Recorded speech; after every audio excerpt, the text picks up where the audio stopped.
si c'est pour une raison qui ne relève pas du demandeur. Mais est-ce que tous les cas ou des demandes incomplètes le sont parce qu'on attend l'examen des risques ou est-ce qu'il y a d'autres raisons? Il peut y avoir d'autres raisons. Combien sont pour d'autres raisons?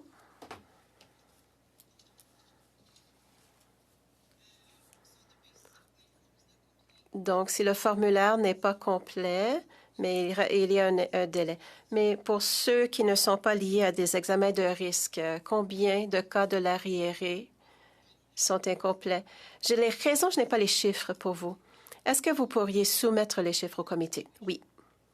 Donc, dans ce cas, combien de temps est-ce que vous attendriez avant de fermer le dossier quand ce n'est pas lié à l'examen des risques, par exemple?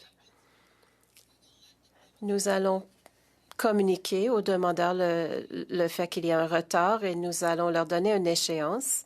Combien de demandes est-ce que vous avez abandonnées au cours de la dernière année? 11 000. Est-ce qu'il y avait une période ou est-ce qu'il y a une échéance ou des normes à cet égard?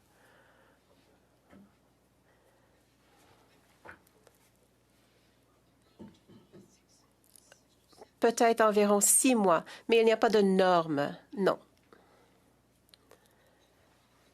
Si vous me permettez. Mais il y avait autre chose que je voulais clarifier. Vous avez dit à mon collègue que si un demandeur arrive à un point d'entrée canadien, la personne serait inadmissible. Est-ce que c'est correct? Je ne suis pas certaine de comprendre le début de votre question.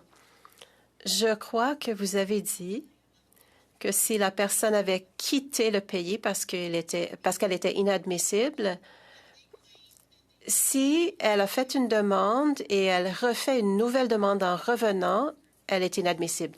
Merci, je voulais clarifier cela parce que ce n'était pas clair pour moi plus tôt. Donc, pour être clair, si quelqu'un fait une demande et ensuite elle quitte le pays, lorsqu'elle revient au pays, elle ne peut pas poursuivre la demande. On la considère abandonnée. Oui.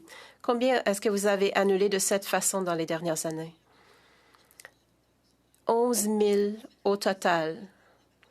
Mais les 11 000 étaient des formulaires non complets, plutôt. Si la personne entame le processus et quitte le pays,